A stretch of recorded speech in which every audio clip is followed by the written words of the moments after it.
training camp is underway. And before we get into the show, we need you guys to touch all your bases like they're doing in training camp. You need to. This is your call to action. Make it happen. As Tim Gunn says, you make it work. Spotify, iTunes, Podbean. Subscribe to us. Give us some comments. Let's have some fun. You know what? If you comment, there's a chance you could come on the show and discuss. We'll do that. We'll throw out that to anyone. You know, Topher can be found on Twitter at Cochran108, me, JMendel94, and In the Hunt. Wherever you are, you're in the hunt. So join us. Training camp's underway, and let's get on with the show.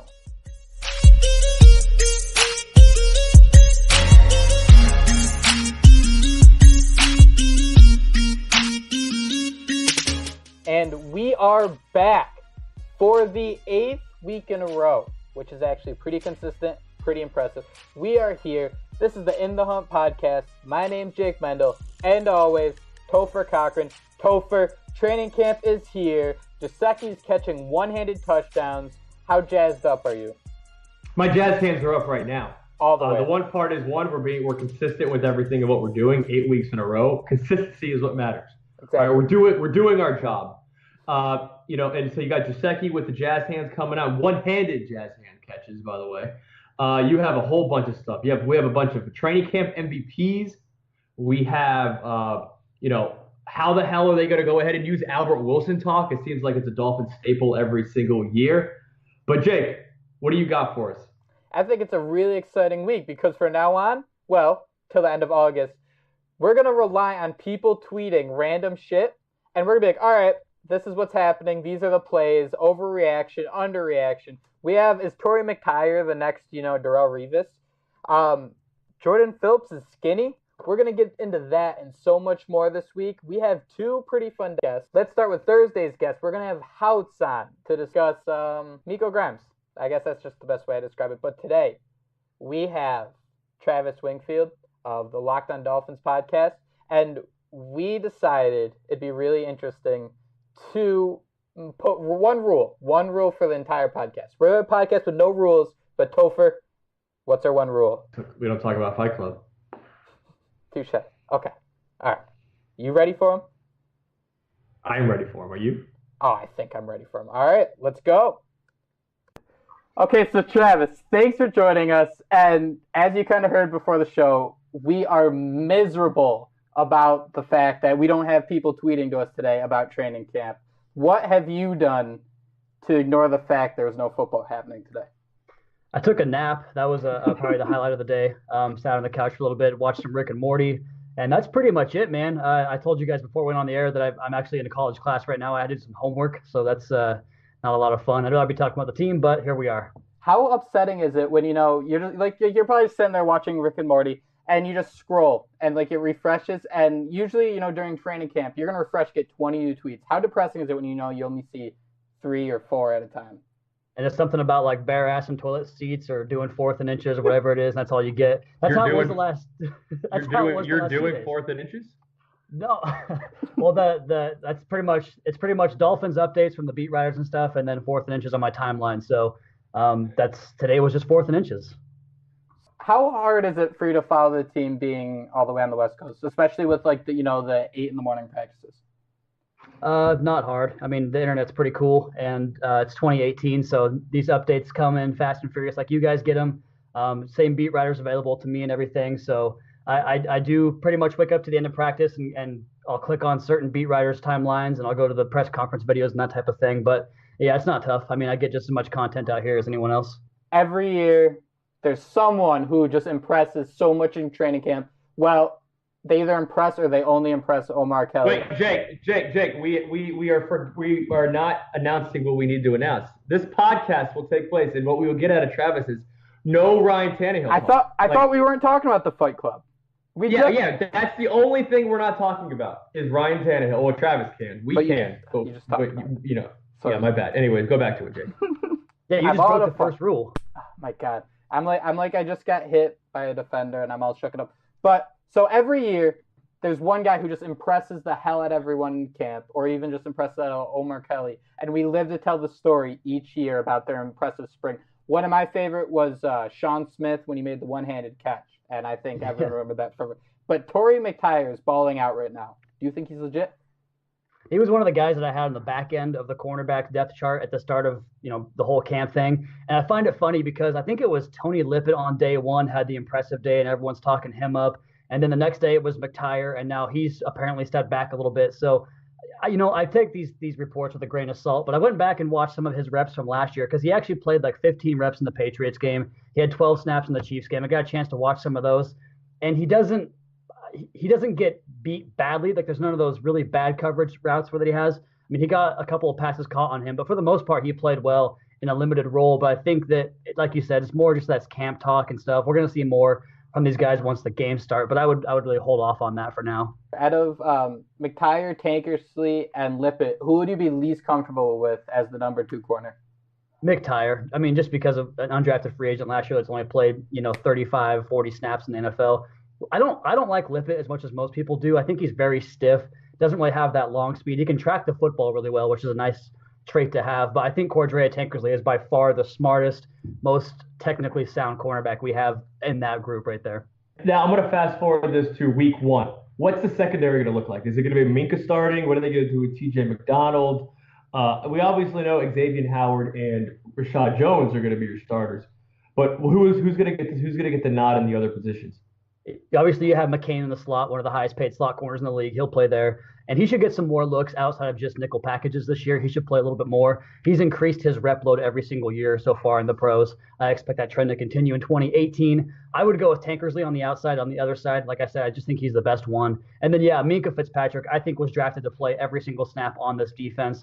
And all the stuff we heard about him at Alabama is coming over to the NFL now with all the late night film study. And he just is a gym rat. All those cliches you want to throw out, they all apply to Minkah Fitzpatrick. So Jones, Minkah, Howard, Tankersley, and McCain. We had Rob Profit last week, and he basically said Minkah is Adam Gase in a player's body, and I thought that was really interesting. But we fast forward to week 1. Now let's fast forward to week 7. You just mentioned how McCain's so highly paid, and Minkah wants to be on the field every down. So my question is, which linebacker is going to just never see the field because of these two? I would say McMillan is the guy they want to play as that kind of – because last year they had – Kiko was like a 100% snap player, and then Lawrence Timmons was right around 80% or so. And I think that's probably what they want to be at this year, maybe a little bit less for the number 2 linebacker. So I would say it goes Raekwon number 1, and then Kiko is still that number 2 guy until someone like Jerome Baker can prove that he earned or that he deserves more snaps at the position. I would say – Stephon Anthony probably has an outside shot of getting some reps, but he would be the guy that I think would really get scaled back because I just don't know what he does that well. He's an athlete, and I'm not sure that he plays football very well. And it's interesting that Kiko's still the number 2 because I make this joke a lot, but I was watching ESPN the other day, and they were talking about the new hit protocol, and they were showing hits that don't fly anymore. And there was 3 of them in the little ESPN minute 30 pack. That involved Kiko just going full speed, not going at anyone. Do you think the team might get sick of his inability to realize he has hands? Or hips or ankles or anything that can turn his body around? Yeah, I mean, I think it's going to be a weird year this year because of all these new penalties, these new penalty rules with the lowering of the helmet and all that stuff. And I think that Kiko definitely is one of the guys, like you mentioned, 3 of those plays. We all recall the Joe Flacco one. Mm-hmm. I mean, I don't want to take those out of the game because I feel like it kind of changes the temperature of the game. He obviously knocked the quarterback out, and that's always going to be a good thing for your defense if you do that. And you take the 15-yard penalty with that. But I don't know. I mean, that's a tough question. I think it's a loaded question that you take the good with the bad. That's fair. What do you think about the defensive line? Jordan Phillips slimmed down a little bit. Cam Wake this past week gave Charles Harris a lot of love and his work ethic in the summer. But what do you think of the defensive line? I love the edge, but I'm very scared of the interior. And it's more because I actually like the depth of the interior. I think those 4 guys could rotate pretty well with Spence, Godshaw, Taylor, and obviously Jordan Phillips. But if one of those guys goes down, that rotation is suddenly super thin and not top heavy at all. So it becomes a real problem area if anybody gets hurt. And someone's going to get hurt. It happens every year, every position group, every team. On the edge, though, Wake is a 50% snap player at this point of his career, but he's still one of the most dominant edge rushers in the game. So I don't ever worry about him anymore unless he gets hurt like he did in 2015. I think the world of Charles Harris. I'm curious about Robert Quinn. I don't know what we're going to get out of Robert Quinn. I think that he has a lot of good left in his game, but I also think he there's a reason he hasn't played that well in 3 or 4 years. So Mhm. there's depth there, and Wake is dominant. But beyond that, I think there's a lot of question marks. All right, I got two more for you. Do you think Robert Quinn hasn't played well because of the scheme that he was in, and should they have cut Sue? I wouldn't have cut Sue. I think they were able to reallocate some of that money, get Bobby McCain extended was a big deal. And I think that they probably have some more stuff coming up this next offseason they'll have to do with that money. But they're going to really feel his loss on the inside. If you put Sue on this exact roster right now, I would be very confident in a playoff team because that's the biggest area that I'm concerned about on the defense is up the middle. And you guys know I'm pretty positive and optimistic about this team. So you put him back on the team, I would be 100% in on playoffs. As far as what was the other question? I'm sorry, I got off track. Do you think the issues with Robert Quinn are scheme related, or is it just like he's just losing, he's just declining in play? I think it's both scheme and the fact that his body just doesn't really hold up to the NFL, what the standard is for the NFL every year in this day and age. And by that I mean the fact that he had that brain tumor or something like that was causing problems. He had a back issue. I mean these are serious injuries that really don't go away in your career. So I think the fact that he was always banged up and the scheme didn't help either. Do you think there's any type of coincidence that it's, Sue gets cut, then all of a sudden Phillips comes into camp so much skinnier? Do you think there's any correlation between the two? I think Jordan Phillips is looking at the fact that he was a second-round draft pick, which you get paid decent money, but it's not like life. I mean, it's life-changing money, but it's not like take care of your whole family money. Right. That second contract, though, I mean, you can do a lot of good stuff with a second contract. And if he balls out this year, and what's the biggest criticism always been on Jordan Phillips? That he can give you 20 reps a game, and 10 of those reps are awesome, and 10 of those reps suck. So if he can up that number to 40 reps a game, and 25 of those reps are really good, he's going to get paid. So I think it has everything to do with the fact that he wants some money. For sure. And I think it's interesting that you're worried about going up the middle because Sue was like the guy he's supposed to, have you be secured up the middle, you're stop the run, but the Dolphins consistently struggled. So what I'm seeing with this roster too, and I'm interested to see how you feel about this. When you lose guys like Landry and Sue, it's kind of like old basketball where it's like one guy hogs the ball, no movement, and now we have so many guys with such a low usage rate where we're going to be healthier, faster. Do you see that possibly impacting the team for the better? I know you're a little worried, but isn't there a higher ceiling you think with Sue gone? I mean, he was an 85% snap taker, which on the defensive interior is absolutely insane. I think Aaron Donald does that and nobody else, and Gerald McCoy maybe too. But I mean, he was eating up so many double teams and doing things to allow Kiko to make the few plays that he did make last year. And without that, are the linebackers going to be completely worthless as it is? I mean, Raekwon McMillan's coming in and he's supposed to have this big impact as a guy that hasn't even played a down yet in the NFL. But I don't think that in this case the subtraction equals addition like it does with the offensive side of the ball, because I think the ball is going to get spread around on the offense, and I think you're not going to know who to defend, and that has a big plus in that instance. But on the defensive side, those guys don't give a shit who it is. They're still going to try to block you and run you off the football, and if you can't anchor and you can't take on double teams, it's not going to do any good to have a rotation in there. Let's go to the offensive side now. Why can't the offensive line just have a good camp? It's always something. And now it's, why can't the O-line have a good camp? Is it because of it's just a violent position and you need to be violent to succeed? Or, is it just they're not good as of now? It might be the curse of Dallas Thomas lingering still a couple of years after the fact. I mean, before you get into the padded practices, those guys that don't have shoulder pads, that's what you got to grab onto as an offensive lineman. So really, when those guys are throwing that speed rush at you, I mean, what are you supposed to grab when they don't have anything besides a jersey on? That's probably, like Cam Wake probably tapes that thing on so that it's stuck to his skin. And I just don't really see how those guys can handle that type of a rush move. Now, as up the interior, I talked to Antoine Staley today of USA Today, and he said that Dan Kilgore's having a rough camp, and on the interior hasn't looked as good as we hoped it would so far. But like you mentioned, it seems to be a yearly thing. The defense is always ahead of the offense. We always get these reminders every single summer. Hey, be patient with the offense. They're always going to be behind the defense. But yeah, I'm with you, man. I'd like to see them just come out and protect Ryan Tannehill because. Whoa! Whoops! Whoa! Oh no! Oh no! All right, so Topher and I got to talk for 2 minutes about how Matt Morris should have started the entire 2016 season, and I'm going to start with the fact that if Matt Moore continued his pace for an entire 16 games, he would have led the league in touchdowns, having 2 more than Aaron Rodgers. And now I'm going to go on and say that Matt Moore ruined our Suck for Luck campaign. Granted, you can say anything about Andrew Luck right now, but it would have been pretty badass having Andrew Luck on the team. And now we are stuck with a 30-year-old quarterback who we're basically hoping that whatever paste is on his knee brace works out, and it's some spiritual nonsense. This was the best idea we ever had. Okay, but like to come All right, back. you're out of the penalty box now. That was awesome. Can I make a fair point on the Andrew Luck thing? No. This is what you got yourself into. You are being hunted. It's what happens when you're in the You're in the hunt now. One thing I've noticed, and I saw this tweet, I got really hyped up about it, and I want to know what you think, how possible this could be. Is Gesicki going to be on blocking situations this year? Because I guess he's doing pretty all right now.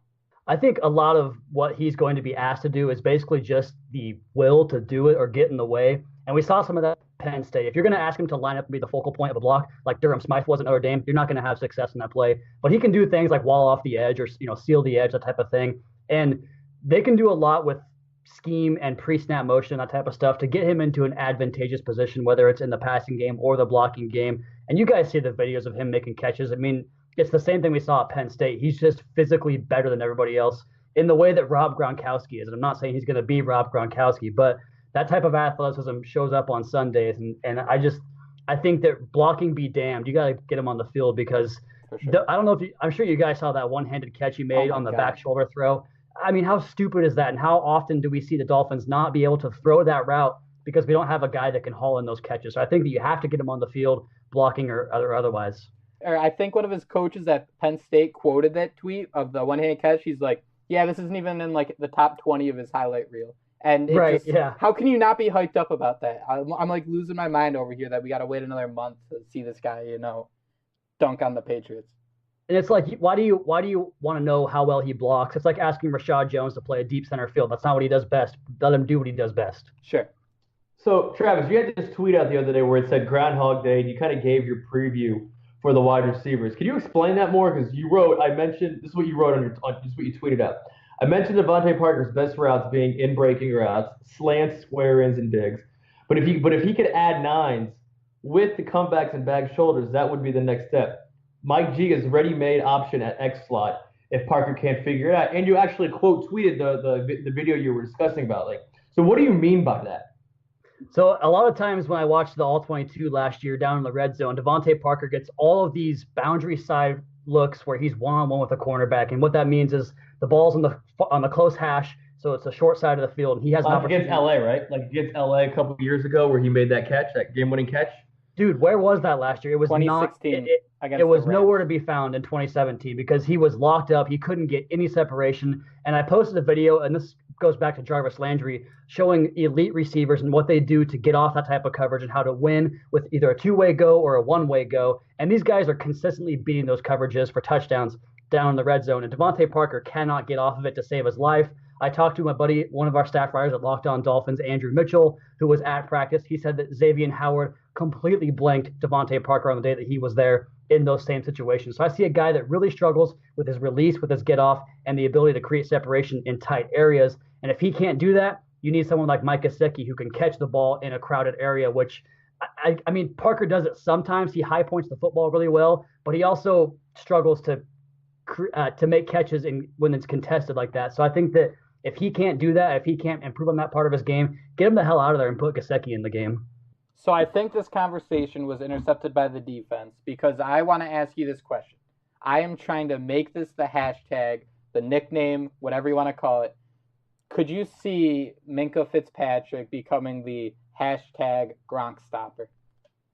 Hashtag Gronk stopper. I mean, he did it in college. He covered a lot of tight ends in college in that big nickel play or that big nickel package that Nick Saban always ran. And I don't think so. I just think Gronk is like probably one of the best pass catchers in NFL history, definitely the best tight end I've ever seen. And I think the only thing that's really going to stop him is retirement. I mean, God, Gronk's amazing. First of all, Gronk is amazing. Okay, I don't think, like I said, I don't think anybody could stop Gronk. But continue, Jake.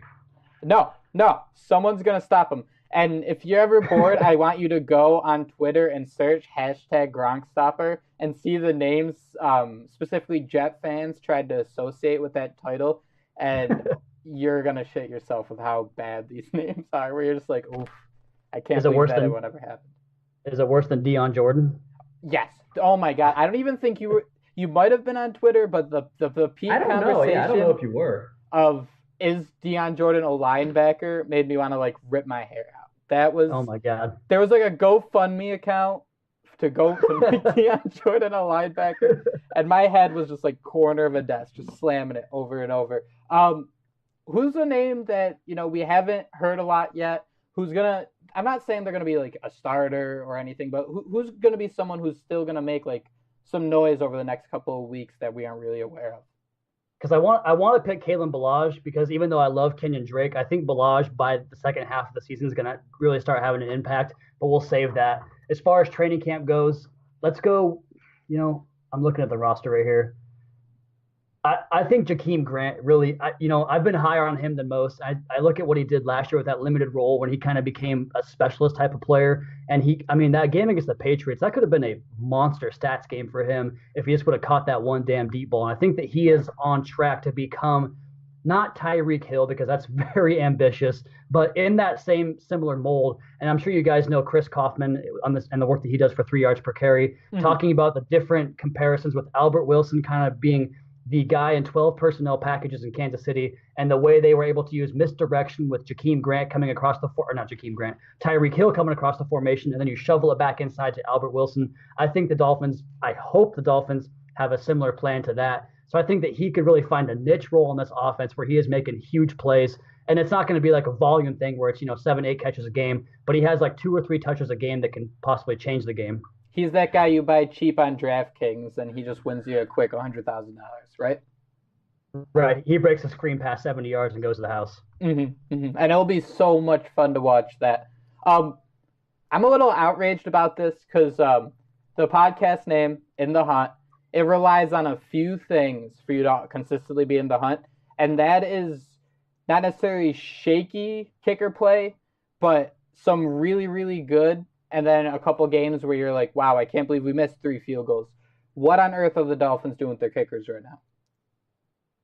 It's a tough call because Cody Parkey, I don't believe in paying kickers that much, even though they're so important to the outcome of the end of football games. And like you mentioned, look at the Chargers last year. Like, they finished 9-3, and everyone's like, oh, they played so well. But if they just would have made 2 damn kicks against us and Denver in their first 2 games, they're 11-5. They're in the playoffs, and they're as dangerous as anybody. As you see Blake Bortles go on to an AFC Championship game. But I put a lot of faith in Darren Rizzi because he tends to find these guys. He found Dan Carpenter, who, say what you will about him, after he left Miami, had a good career. He's the one that's always turning over this part of the roster of special teams. Dolphins are always very good in the coverage units. And I don't like Matt Hawk. I thought he was absolutely dreadful last year. But if there's one guy you want to trust in terms of finding the guys for his part of the team, I think Darren Rizzi is that guy. And this Jason Sanders kid can boom him, but it's more about accuracy. Right. So, hopefully he gets it figured out. But like you said, that could be for a team that, like you said, in the hunt, if we're going to be 8-7 or 8-6 down the stretch and you got to go kick a field goal in Buffalo, can you do it? I don't know. One of my favorite moments was I was watching that game, and I live in Mass, so I'm right on the border, so it was blacked out. So I used the 4G on my phone to connect my Xbox to the dish. It was wild. But seeing that kick in like completely pixelated changed my life forever. It never felt such a roller coaster of emotions before. Travis, we're wrapping up here, and I think my last question for you is this. Do you have any questions for us? I'm curious who came up with the name In the Hunt, because I actually used to write a segment on one of the various blogs that I wrote for called In the Hunt, and it was always about the December. You guys nailed it. It's always, the Dolphins are always in that far right column, and it was perfect. And I'm curious how you guys came up with it. We were spitballing a bunch of names. Our first name was actually like 20-yard box. It was 20-yard box, and then it just hit me, In the Hunt. Because they're going to be in the hunt again this year. Like, if you watch these schedule breaks, the schedule breaks down on who's going to win what game, like the in-depth ones. I think CBS Sports just had one recently, and it had the Dolphins starting the season off 5-2. Yeah. and then then go to like 8-5. finishing. Yeah, they're finishing 4-4 to finish. I mean, going 2-2 to finish the season, and the 2 games they're losing are the last 2 of the season.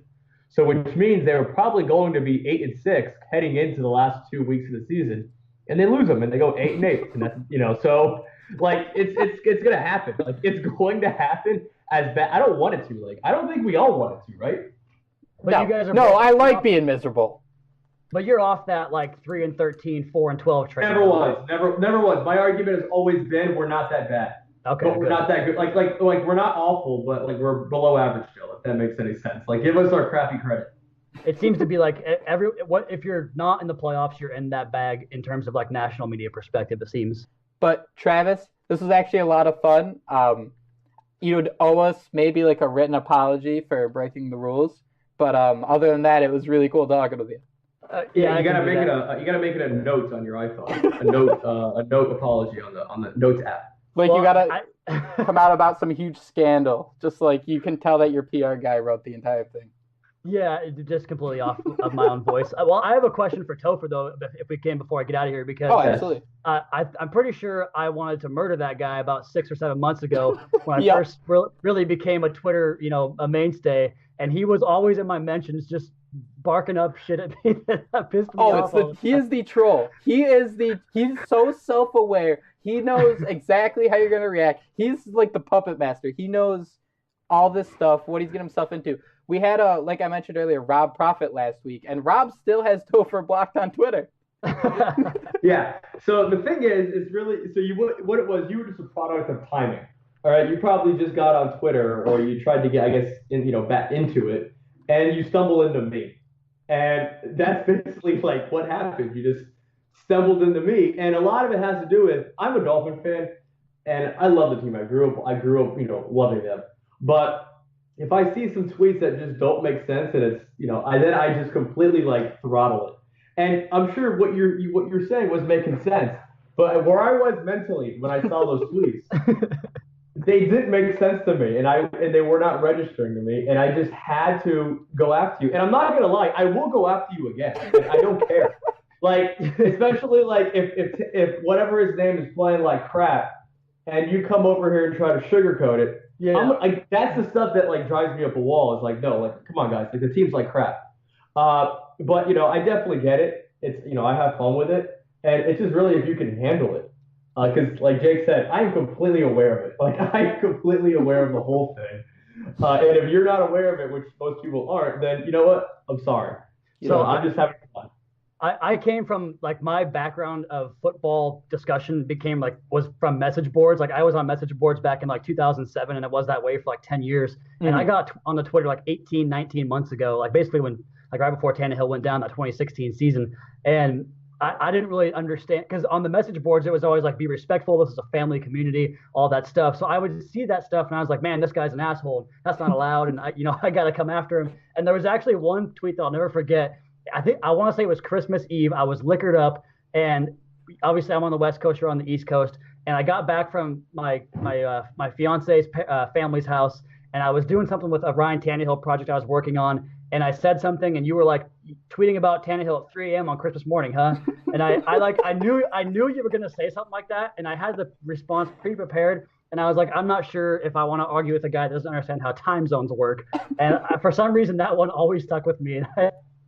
And I was just ready for your smart-ass remark, and you said exactly it. So thank you for doing that. Travis, sorry that Topher caused you to go on a whole nother tangent, and he'll keep you going on that forever. And imagine being his co-host. But thank you so much.